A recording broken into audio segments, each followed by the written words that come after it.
My name is Janssen. I'm Associate Professor of Pharmacology. We use our creative PBL sessions in 3 courses in the master phase. Students follow internships and are away 4 days a week and come back 1 day, a home-based day, terugkomdag in Dutch. And this is in psychomedical problems, this is in surgery, and it is in mother and child. The first problem is we are not familiar to the students and the students are not familiar to us. We see them only once in such a course of 10 weeks. The second problem is that we have to teach at the end of the day. They are not willing to participate and they are tired. So we decided to do something different. We made quizzes which were based actually on team-based learning concepts, and actually what we do is we make a quiz on topics they see in their internships. And we run this in 3 phases. In the first phase, the student has to answer this quiz individually. And if there is a question on a certain topic, and there are, for instance, 4 alternatives, they have to distribute 4 credit points over this alternative. If they are really sure that answer A, for instance, is correct, then they put 4 credit points on A. If they're completely ignorant about the subject, then they can divide 1, 1, 1, 1 on A, B, C, D. And they can take this with them to the second phase, in which they have to answer and do the same quiz with a team. And so the teams are going into a competition. And then we get to the third phase, where I, as an expert then, will go in discussion with the students and pick the right answer and give them the credit points, yes or no. But the students, they can interfere, they can appeal. They can say, no, no, no, I have seen this in the clinic, you're not right, this is also true.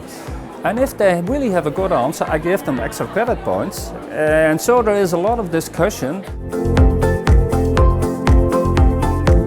Well, it works very well. I'm very happy with the result.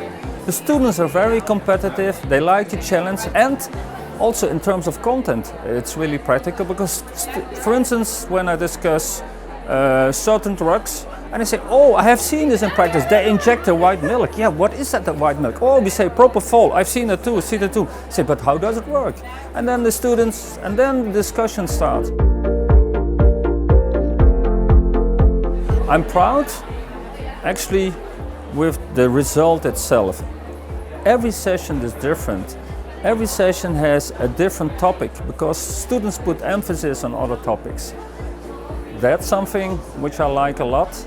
And the second part is that I'm happy that all my other teachers like it too. Well, the challenges were especially making good questions. Making questions which are related to the practice, cover all the topics we want to teach, and that put it together in 10 to 12 multiple choice questions. What I see is that students, they bring in the arguments, they bring in knowledge, they bring in things they have seen in the hospital. We discuss it, we come to a conclusion, and then I hope that this will inspire them. They will learn a lot and it will motivate them to study more, because if they've missed something, they will study more, and then they go back into the practice and they will apply the knowledge. So we get a full circle of constructive learning. Of course, when the students work in teams together, they're busy together, they give peer instructions, and they need to work together to get to the best grade, and that's also what they like. So they become very competitive and they can really amplify each other. I think this is really a good way working in teams, and this is also the most important phase of this session. Well, the third C is from contextual. In fact, what I did to prepare all my questions, I went myself to the clinic and I spent 1 day with the surgeon, a couple of days with the internal medicine doctor.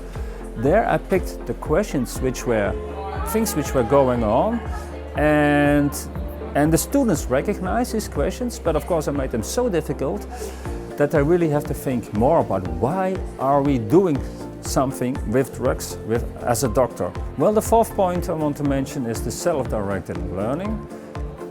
Making this quiz, the students feel challenged.